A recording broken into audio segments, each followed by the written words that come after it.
EMG JMaster Pickup, inspired by the look, feel, and sound of classic, time-tested pickup designs. The EMG JMaster set and pickguard system, only from EMG.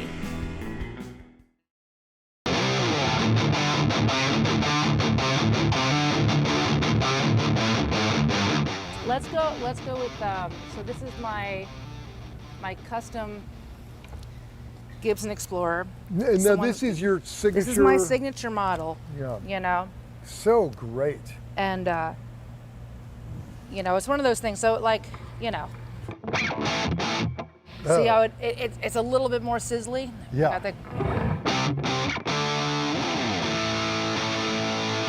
Classic 57s in that guy, and then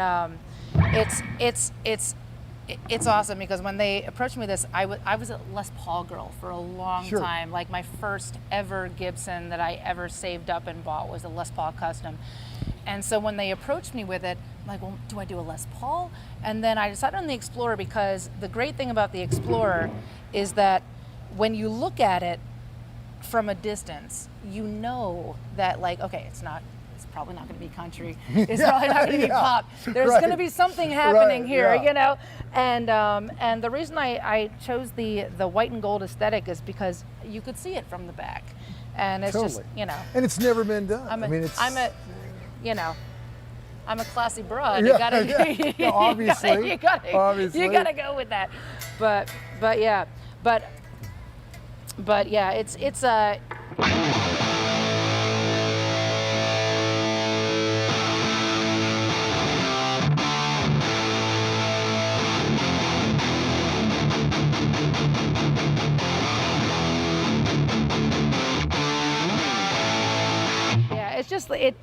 it feels like home to me. Oh, and it's so incredibly balanced. And for those of you watching that aren't, you know, into the 8-inch heels, it's a really good balancing tool. So like I can do the whole flamingo thing. Oh, with this, perfect! Yeah, it's super very dominant. impressive to watch you do pedals on those stilts like that. Yes. So how did the whole process go with this? They approached you about it, and you had to just come up with. I had to come up with something, and too much their chagrin. So for those of you who don't know, to make anything white, you know, in the warehouse, it's actually a difficult process because any kind of dust, anything, they have a whole separate room for the white because anything that kind of like seeps in from the air will get into the lacquer. So at first they were like, "Are you sure you want to do white?" And I thought about it for a second. I'm just like, okay, do I make this easy on everybody, or do I make it cool? Or do I just do what I want to do? So they were very willing and lovely to be able to do this for me, and it's been absolutely amazing because we did some custom Gibsons, and then we ended up going through Epiphone to make just kind of a more affordable version, and isn't that great that a kid with some patience and a job can buy a professional instrument. Exactly, or some parents can get somebody, you know, their kid a guitar for Christmas, and it's been the most fulfilling thing because the most important thing that I was after with this is getting guitars into the hands of little girls or little boys that really want to do that, and because I know how much it meant to me to get my first guitar. And we just heard these amazing statistics actually. Over the past 2 years, there have been more females buying guitars than males over the past like 2 years. So it's been awesome. And I'm not saying that, you know, I spurred that on, but I'm very grateful to be a part of it. You know, it's like, there you go. Absolutely a part of it. Yeah, that's because you got to stand up on there and you got to be like, okay, this is me, and then there's this magical situation when you're a kid, and I know you know how this works because you've been in the audience of somebody that you admire. You're like, oh, well, if they can do it, so can I. And it's just such a beautiful situation to be a part of. So, Well, that's great. And I love the way you even tied in the pearl tuners. Yes. Well, that was no accident. You know, it's like, you know, it's the aesthetic. You know, it's like you gotta have those little things for people like you to talk about. It's little things that people notice. Matter. It's part of the magic of it. Great. Maybe it was those tuners that made you buy the guitar. Who knows? So this is the best vintage guitar I own. This is the very first vintage guitar I ever bought. It was in some humble guitar store in Fullerton, California, where I grew up. And I was really in a Smiths phase, like in high school and coming out of that. And I just absolutely fell in love with this guitar when I saw it. It's the custom like Olympic white with the matching headstock. I put a mastery on it, but I still own the original one because I'm sure some people would be mad at me. Sorry about that. But it has just all of that like amazing, I always forget what this is called, when the paint starts to check. Is that what it is? Yep. And like where your elbow sits, whoever was playing it, I think must have owned it for a really long time because, I mean, the neck is in such good shape. I didn't have to do much work on that. But another one where it's just perfect for my hand size. And they're so similar to JazzMasters, but they have like, they kind of feel like this bridge from a Strat to me, because that's what I first started playing at when I was in junior high. It was like a knockoff. It was the Yamaha Pacifica, and it cost like $100 at Guitar Center, and that was my Strat growing up, whatever, quote unquote. And then playing this, I was really into Broken Social Scene, and just has this like kind of buttery mid-range to it that the JazzMaster at least the one I have, doesn't have. And yeah, it's pretty sweet. Do you know what you said? It's a vintage. Do you know what year it is? Yeah, it's a 64 pre-CBS. And was it something you were seeking out for a certain era, like a pre-CBS one, or was it just like this guitar was at the right time in the right place and you saw it? It was the right time, right place. And then I, like, when it was described to me, like what it was, I'd heard about pre-CBS guitars. Fender, I think, started in Fullerton, right? Mm-hmm. Yeah, so I should know the history, but or better. But yeah, I played it, and at the time, the only electric I had was this big baseball bat neck Fender No-Caster, which I think was like it was a reissue. Mm-hmm. I think the No-Caster came out in like 51 or something like that. But it was, I quickly grew out of it. I was playing a lot of like Class A amps and really chimey stuff, and that plus a Tele was like, ooh, just a little harsh for my taste. And so I'm moving on to this. I was able to get so much more different kinds of tone out of it. And in comparison to the JazzMaster, what do you dig about, like what makes you go to that guitar versus the JazzMaster? I mean, I think like, honestly, it's not necessarily like a certain tonality. Like the JazzMaster is such a workhorse in terms of tour, and you can really beat it up. This guy's a little more delicate. The intonation is a tiny bit off, but has like my favorite position is the neck pickup.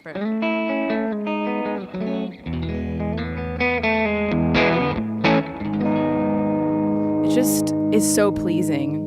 And sound, just it's punchy and clear, but has, like I said, it has like that kind of lower mid buttery tone to it that the JazzMaster that I own doesn't have. Now, will you ever, or have you toured with this one? No. Oh, I think I took this on a couple Beck tours. Actually, I remember bringing this to the audition because this was the only kind of like, this might get their attention kind of guitar, like pretend to know what I wasn't pretending. I'd had it for a while, but I tried to at least have something that might get their attention of like, yeah, I have this vintage guitar, even though I'm totally not a vintage guitar purist and I don't care about any of that stuff, but I like what I like. Yeah. It's kind of like a business card in that scene in American Psycho, if you're familiar with Christian Bale, where he has like that. Oh, yeah. It almost like instantly gives you a certain stature. Totally. Yeah. So that's your that's your business card. And I remember the music director coming up and being like, whoa, what year is that? And I was like, okay, that's cool. But at the time, oh my gosh, it was so embarrassing. The saddles kept flipping because I didn't have the mastery bridge on it. And I was playing, I was like, whatever, that song. And like it flipped on the low E, and Beck was there. And thankfully we'd played like a few songs before where it wasn't like, the first note of the audition or something, but it was a little bit embarrassing. So thank you, Mastery, for saving my life. Real joke.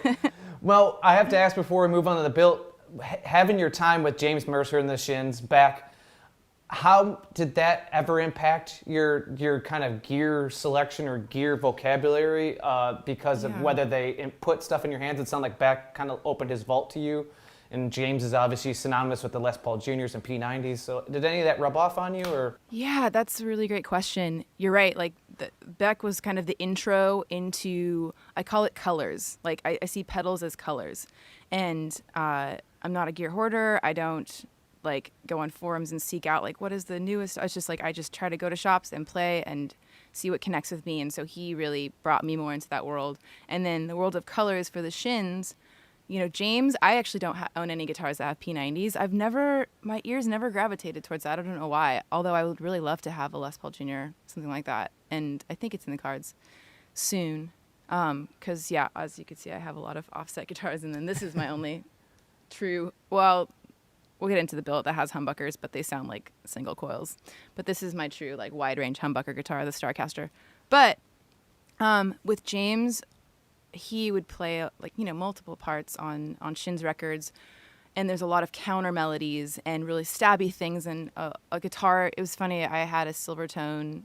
I can't remember the name of it. It's like the old black sparkly one with the cupcake knobs. Oh, the Jupiter. Yeah, the Jupiter. And I had that, and I brought it with a super reverb to the audition, and he was like, that's exactly what I played on the last record. And I was like, sweet. Like, I was kind of proud because I literally went and got that gear because I was like, I think he's playing this, and this might give me a better chance to play with them, because I loved the Shins, and I love James, and they're all friends now. But we're all friends now. But anyways, with James, he really kind of let me loose with like, he trusted my taste and being able to learn and emulate the things he was playing. And then also the Shins felt kind of more like we would go into a little bit more jammy world, whereas Beck was like, play the songs tight, keep going. You know, we have a lot to stack into a set. And then with Shins, like we were able to hold things a little bit looser.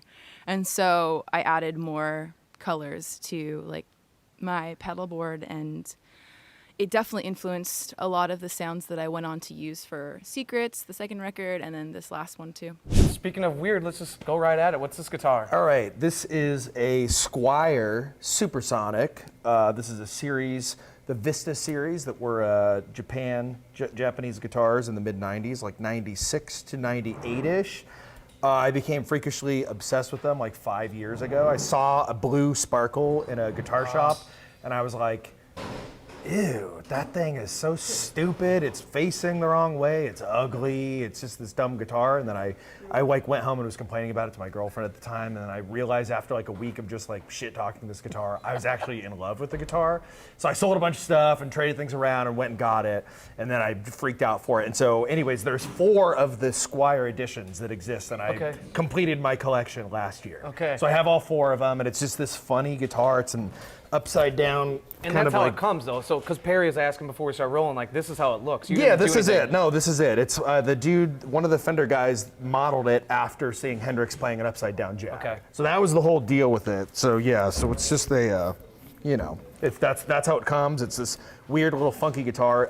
It's, you know, like I said, it's Japanese. It's CIJ. Okay. And something just about this era of Fender guitars coming out of the Fuji Gen factory or wherever else it was at the time, it lights me up. So I know that people get really juiced up about like the early 80s Squier stuff because that's kind of the transformation. Totally, so, exactly. Like, and I do have 80s Squiers at Okay. home as well. Yeah, but this was the one, just they're so dorky and they're like hard to find. And what do you know. like, since you got them and became kind of your go-to guitars, what do you like about their quirks? Like, you know, obviously the higher tension that you're going to have. Well, yeah, I mean, it's so small. I mean, I guess that's short scale. Yeah.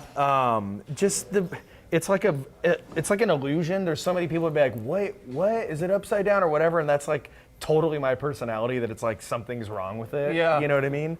And then also I've gotten like heckled about like, is that guy doing all that on a Squier? And I'm like, that's pretty rad too. So just everything about it is just my personality in one. And this is just my beater, which is actually, I've been playing this one for the last few Tera Melos tours just because it's just kind of like, it's all chewed up and gnarly, and that kind of works. And do you use the Squier stuff and these ones included for like other ventures that you have, obviously like with Mike Watt, the walnut stuff. I did do Big Walnuts Yonder on one of the Supersonics. I mean, it's like these are Duncan designed. They're just stock that come with it in all the models. So it's just a rock guitar. It's just like rock, you know what I mean? Like there's not really tone to it. It's just like rock music, you know? So anything that's like rock, it kind of just works with it. So. Cool. And talk to me, obviously this didn't come with it. All right, so here's the funny thing about this. This is the Roland GK to a MIDI synth pickup, which connects into the Roland GR30 synth brain. This is just like a weird little quirky thing. Basically, you line it up under your strings, which takes a lot of finesse, and then it converts your guitar into a MIDI controller, basically. So then you go into the brain and you get piano sounds, drum sounds, all sorts of crazy things. And what's funny about this is you guys walked in, you're like, oh, it looks like you have stuff glued all over to your amp, and you were being facetious. And I was like, no, I literally do have things glued all over the place. This pickup is actually, so right here, it screws in. It happened to line up perfectly with a little hole that was right there, but this side is just super glued. So I just like line it up perfectly, and like it takes a lot of finessing because it tracks weird. It's like, I think this is like early 90s. It's just bizarre, and you don't get on it and start shredding like, you know, solos or something. You play to the sounds or whatever. So you can play piano or whatever with the guitar. But anyways, this takes a long time to get it perfect, and it just so happens that the size and shape of the Supersonic, it fits perfectly when you install it on there. So if you could see the little like whatever those are, magnets or whatever, I don't know what they are, but like they kind of line up perfectly under each string. It's not every guitar has the same radius, right? So like it just was kind of like this magical thing that it worked out like that. So so I just have this Velcro to the guitar. Actually, here's another really funny thing that happened with this. When I was installing it on this guitar a few months ago, I like put it on, and I had it like in the wrong spot, and I was like, oh, that's not good. And I took it off, and it just fucking took all the paint off the guitar. I just started laughing. It was right there, and I was like, wait, that's not a good spot. My hand's gonna hit it. Whoops, and it just tore the paint right off. Which I was like, that's pretty amazing. Yeah. So, I'm sure someone will give you shit about that. I feel the wood too. It's like the worst feeling. Like, what is that? It's like super soft and just crappy. It's like plywood. So actually, a guy knew that I was super into these guitars, and I was working at a Bass Player Live event in LA one time, and he brought this to the thing, and was like, do you want to buy this? And it was all dinged up and chewed up, and I was like, I'll take it, sure.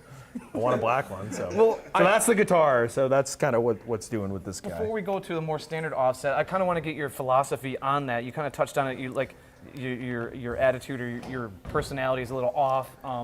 What are you going for? That it's not just that you're trying to be eccentric with cool oddball gear, but there's obviously something there to it that you're attracted to. Yeah, I mean, well, aesthetically, I just like cool-looking used thing, like Sonic Youth, Nirvana, all the like thrash stuff. I remember like I used to play Gibson SGXs, and like I had a sticker on it, and it was before the very first Tera Melos show ever. I was like, I don't like that sticker on it. So I took the sticker off, and it left all the shit and kind of like messed it up, and I freaked out like, oh my God. And so I went and got like goo off to try and like clean all the shit off of it, and then that ruined the finish even more. And I was like, oh, what have I done to this like beautiful guitar? And that was when I realized like I don't give a shit about a beautiful guitar. I just like it to be the way it is, because that's they're supposed to be played. It's functional. I'm not going to sell this. I won't ever sell this guitar or like any of my things that I really like put myself into. I'm going to hold on to it forever, hopefully. So like, why do I care about it? I want it to get use, and that's what they're meant to be played. And like toured with and stuff. That's a good attitude, my friend. Yeah. Hit me. Talk to me about your '64 Jag. How'd you know it was a '64? Because I have my friend Charles Softly. Okay, well. He's an insider. This is, I actually got this here in Nashville at Gruhn's a long time ago. I want to say 2011.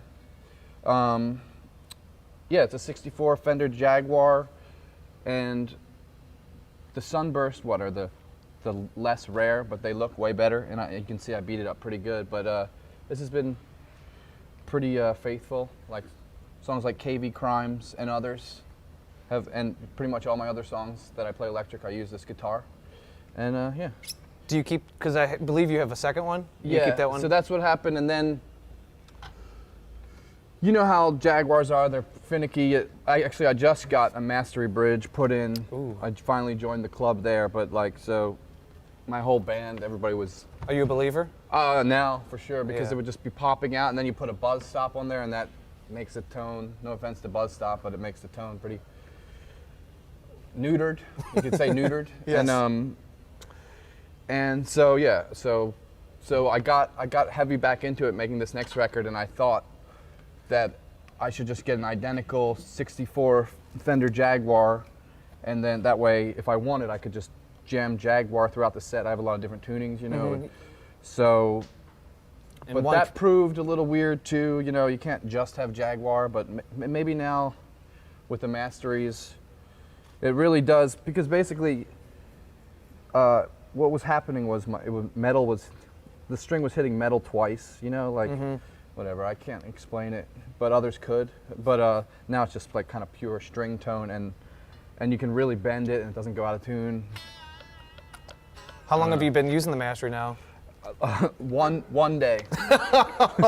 One day. And you use, one's always in standard tuning, I believe, and then the other one's kind of rotating through your Mirage. I've got a lot of tunings, and on this record even, I started, you know, I also use half down tuning, like Waking on a Pretty Day is half down tuning, which is on this acoustic, which we'll get to. Okay. And then, yeah, songs like Dust Bunnies, that's in half down, so you got heavier gauge strings on the one Jag for that, and then sometimes I do it in half up, basically standard, but a step up, or standard, yeah, all kinds of things, really, all kinds of things. And what's the difference in the gauges of the strings? Well, this is, I use 11s usually, Okay. and then so I got just a heavy gauge, DB, you know, DB! Yeah. Those were just now put the regular slinky, not the regular slinky. It's like kind of light. I mean, it's like 11s here, but then heavy here. Top hit. Okay. For a while they were all heavy, but then the G was just really weird. Okay. It was just too heavy. Gotcha. Regular? Oh, regular slinky? That's what you're using usually is power slinky. Oh, okay. And we got the not even slinky. Okay. Not even. Not even slinky at all. And this kind is called not even slinky in the slightest. Man, tell me about this. You are the Firebird dude. I guess so. That's weird. I mean, when I started doing Firebirds, it was kind of one of the reasons I was really drawn into it, because there's a few particular guys, obviously, like Johnny Winter, right, and the Roxy Music, and like two guys randomly through time. You know, the Stones had one that they shared. And, yeah. But and I'm missing some, of course. Yeah. I think Stills played one, Clapton, of course, with his one. But really, it's really token like that. Yeah. And I wanted to kind of just get into it, and they were wild enough and weird enough. Right. Iconic, cool, weirdo Gibson. And yeah. I was always a jazz master guy and a Strat guy too. So then I played usually the reverse, but I also like the non-reverse, and that's why I got this guitar that we're going to start with. This is a 66. Oh, great. Which was really a Firebird 1 originally, and had the two P90s. I just took the whole pick guard out and had these custom wired Tom Short pickups put in. Oh, cool. And I actually acquired this in a trade, and this is where I apologize to the guy that I traded to, because I traded him a 70s Strat. That was cool. Sure. It was a mocha color, and it was cool, but I tried to like paint it, like hippie paint it, kind of like Hendrix Monterey style, and then went, oh, that came out not great. And then I tried to take it all off, and it didn't totally come off. Like the ghost was still there. Sure. And he still wanted it, and he still took it. It was a cool guitar, like I said. But when he traded me this, and this showed up out of the box, I was like, immediately I grabbed it and I went, oh, you poor son of a bitch, you lost. You lost. And yeah. So well, you're a good guy to won. feel guilty. You kept it, but you felt guilty. I think he might have hit me up, and I did. I just wrote him and went, I'm so sorry you lost. This guitar's great. You know, tickets to a couple shows. You got some trade bait now, dude. Good luck. So anyway, that's this guitar. It's really, really light. It's properly beat up, and it's great. You know, I probably beat it up even more since then. I only use it for a few things. I use it in the studio all the time because it's really, really airy and really, really open and natural sounding.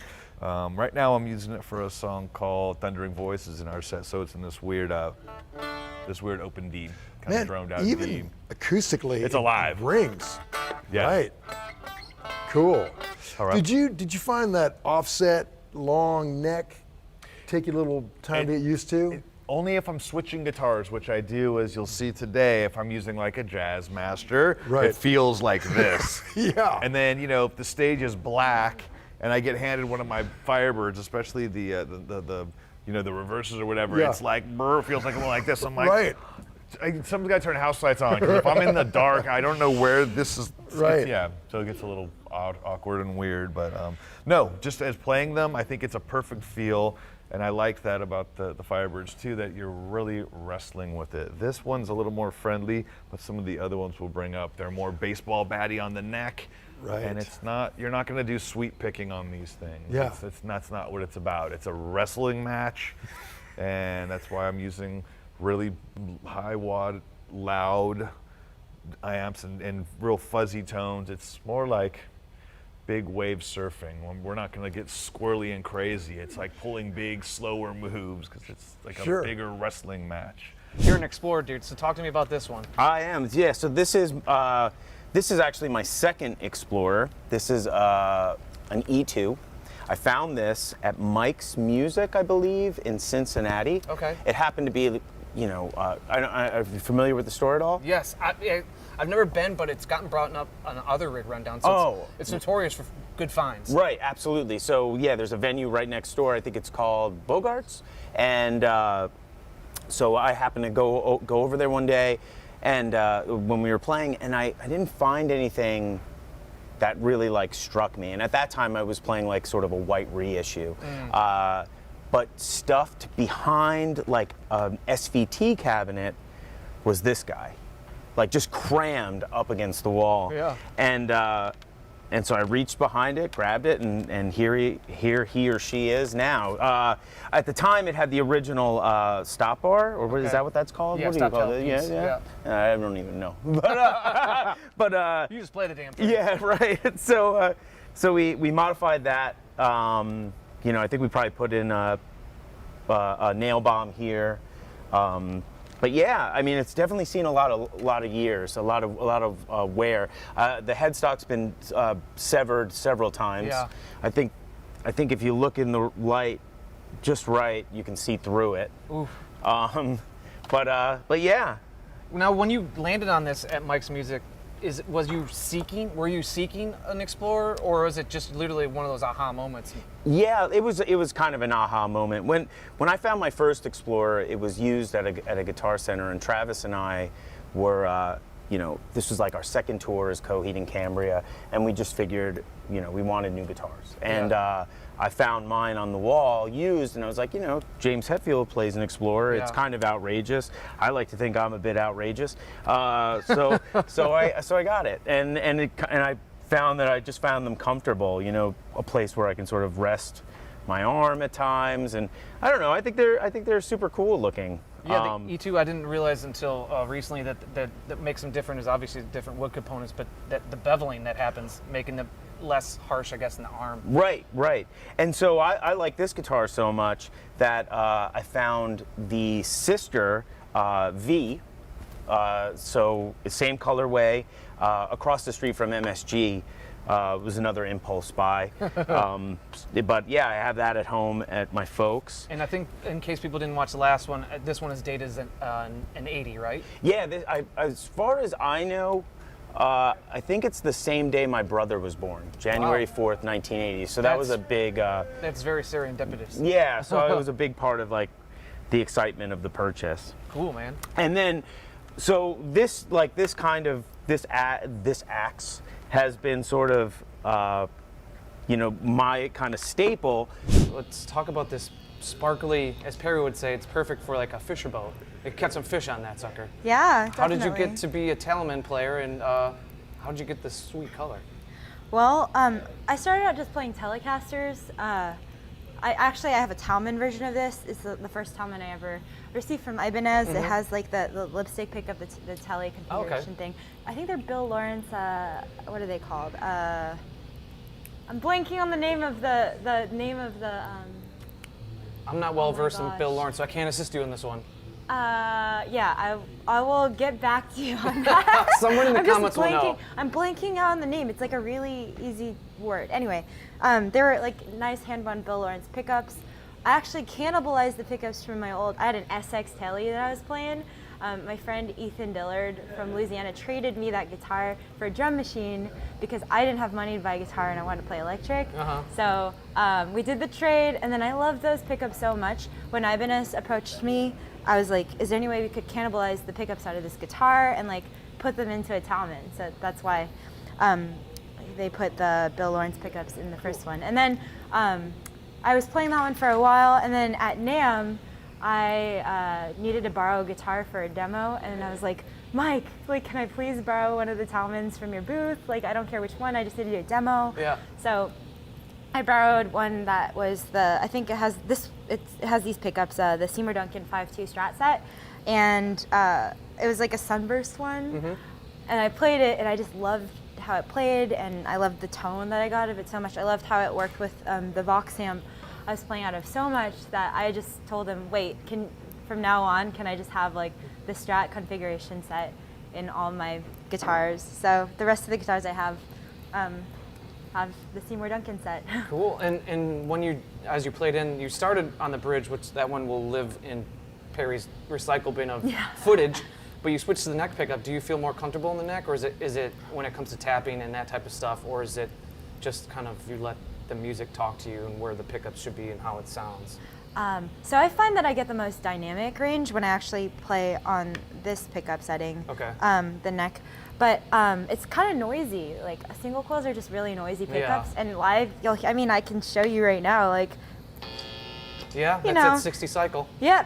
So I usually just switch it down, and it like gets a lot quieter. Sometimes I run a noise gate, but rock and roll, punk rock. Yeah, actually, people have been remarking. They're like, "I love your single coil, huh?" I'm like, yeah. It's kind of a funny comment I get, but yeah, I find that for tapping and stuff, I kind of enjoy like the wider sound of having it on the setting. It just sounds fuller, and then this is for like if I want to play something a little more delicate and quiet. Yeah, I guess. It's bouncy. Like the tone that you use, it's reminiscent of like Toe, or obviously you collaborated with Mario from Chon, so it's like real bouncy and bubbly, almost like a Nintendo, like from the 90s soundtrack to a video game. Yeah, if I were to describe my favorite tone, I would say it's like mostly clean, but okay, I really depend on touch and like how delicately I play for I guess achieving the tone that I have. You know that saying like tones on the fingers? Yeah. Like I really do believe that. I feel like I obviously don't use a pick. Usually when I play clean, I kind of want it to, I play really delicately to get like that kind of sparkly, twinkly sound, but then I want to really dig in and like push my amp sometimes, so I do that. I feel like on this setting, I get the most amp breakup, and I really kind of like that, like almost like it's like on the edge of clean, but it's a little bit gainy, and like when you do minor seconds, it kind of has that like overtone that rings out. It's really nice. Can you show this real quick? Just kind of what you're describing? Yeah. So it's like, oh sorry, my reverb's on. I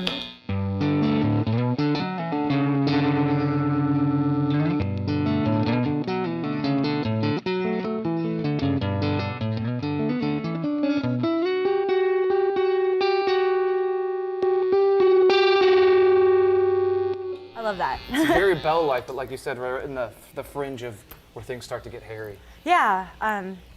Yeah, definitely. It's like I don't like things to be too distorted unless I'm like intentionally wanting it to be like a really like gross, gritty section. Ooh, this looks fun. Yeah, I love that guitar. There you go. Okay, man, you know, I'm a big Firebird freak, man, and I like both the reverse and the non-reverse. Yeah, I saw you at Joe Glazer's the other day with the Firebird. Yeah, and man, this guitar is absolutely magic. Okay, what's the story on this? It's like a 65 Firebird 1 and this sort of rare cardinal red finish. Never seen that color. And man, this is another one Greg did for me. This guitar was not like this when I first got it, and I've spent tons of time and money making it killer, but man, just listen to it acoustically.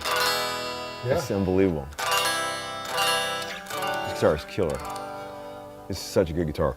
These are the best sounding P90s I've ever had on any P90 guitar, and I've had a million Les Pauls.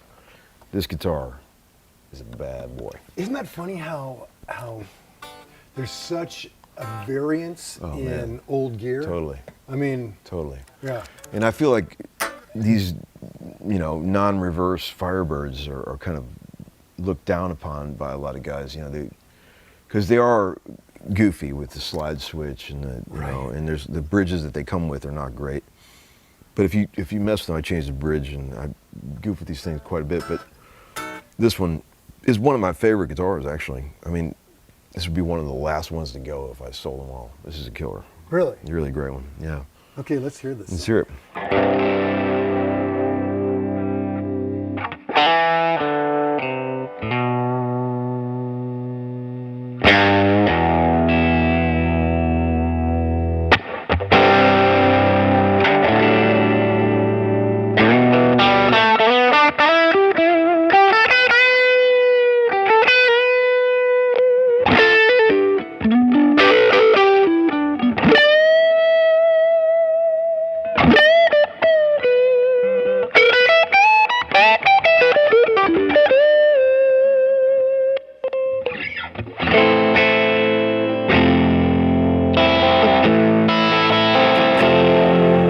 Clean middle sound is killer.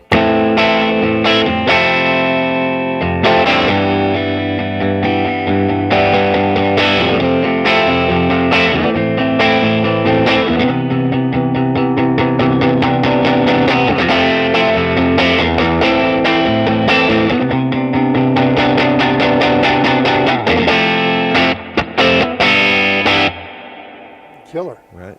So what did you have to do to this thing to get it oh like man, where it it was is a now? mess when I got it. It could play like shit. I had Greg do the frets, new nut, real bridge. Did you go with the same frets it came with, or did you? Yeah, I like the original size frets, you know, but it was terrible. But he really came out great. He said he had a hell of a time working on it too, but it turned out great. God, yeah, it sounds great. Yeah. So do you ever buy guitars anymore without playing them?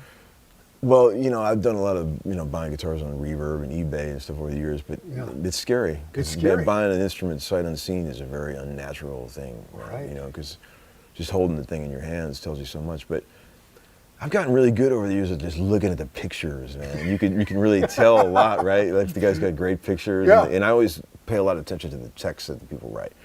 You can always tell a lot about the person selling the instrument just by reading the text. Sure. You know?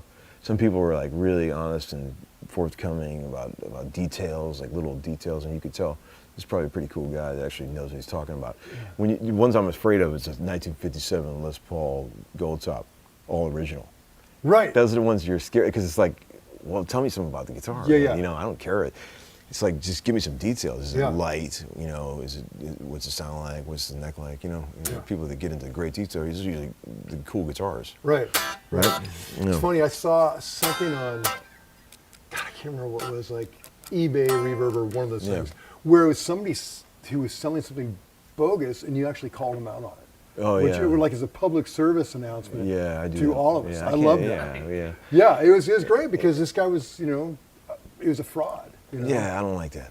I mean, because there's enough, you know, I feel like there's a lot of people that sell vintage guitars that are not, you know, malicious people that just don't happen to know. Right.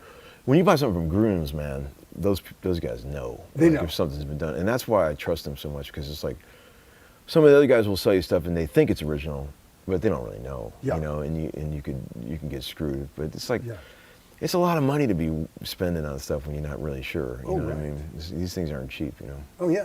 I mean, it's like, I mean, a lot of it's like They're buying like a car. buying stocks and stuff, right? Yeah, yeah, it's crazy. Let's talk about your guitars. All right, so I switched over to Vaults a while ago, and you know, normally I carry 6 guitars with me. Looks like I have an extra one. I just got some new kind of sandblasted mahogany guitars from Fender, so there's a couple extras in here. And this is it, one of them. But it's basically just sandblasted mahogany. Same specs as my JazzMaster, painted black headstock. You know, 81 and a 60 in this one. I have a het set in the other one. You know, simple 1 volume knob, 3-way switch, compound radius fretboard, jumbo frets, ebony board, bolt-on, string through. Simple, simple, simple. you know? How do they get the wood texture like that? I'm not really sure. I haven't asked Alex over there how they do that, but I'm sure, you know, they probably stick it in a media blaster if I had to guess. What I'm trying to figure out is how they get the paint on there like that. You know, I'm not really sure if they stay, you know, it could be a stain and then maybe they take away or something, but I'm not really sure. But then again, I might ask him, and he might be like, "Oh, it's a trade secret from Fender. We can't tell you that." You know. Is this something that you think maybe you guys would put out in production? We are talking about doing this guitar as a limited run. You know, I've just been lazy, and I've not called Justin back to talk to him in any more depth about, you know, how we're going to do it and all that. Plus, I'm still playing with the pickups. EMG wants to maybe work on a, you know, like a signature set of pickups. When Alex built this sandblasted guitar, he found really light pieces of mahogany to begin with, and then I think the sandblasting process takes away a little bit more of the weight, because I feel like the lighter the wood is, the more it resonates, and it seems like those are the guitars, at least in the studio, that we gravitate towards, as, you know, like the producer or whatever. And even Shirt, our front of house guy, you know, he actually mentioned, he's like, well, those new guitars sound really good. So I think the lighter wood tends to like resonate a little better. Like maybe it's a little more porous or something. Not really sure, you know. I don't know. It's science, you know. The main one. It's what year is this one? 63, I guess. I bought it right after my guitars got stolen a few years ago. It happened to be in a local shop, and they never have any old guitars. And it was just kind of there, and it actually was really nice. So, is it the original neck? Yeah. I just put different pickup covers on it and different knobs and a different bridge, but. So the pickups themselves are the original, just different covers? Yeah. Cool. And I always put jumbo frets on the guitars too. Okay. And then, are you the one who swapped out the bridge for like a tune-o-matic style or a just-o-matic or whatever they call them? Yep. Yeah, I did that too. All right. Next to that, you've got a white one, not one of your signature Squires, or is that a signature with a different neck on it? That's kind of the one the Squire's based on, I guess. It's a 58 JazzMaster that got refinished, I guess. I bought it refinished.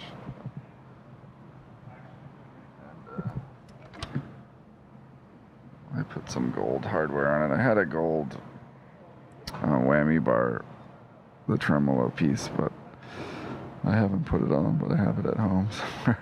Where did you find those? I haven't seen the gold ones before. Oh, eBay. Just eBay? You like eBay. You have a cool pickguard on another one down there we'll see in a second. Anything else special about this one? Is it of the original pickups, or? No, I bought pickups, but it's other old pickups. They're like... Just other vintage original JazzMasters? Yeah. 59, you said? I think so.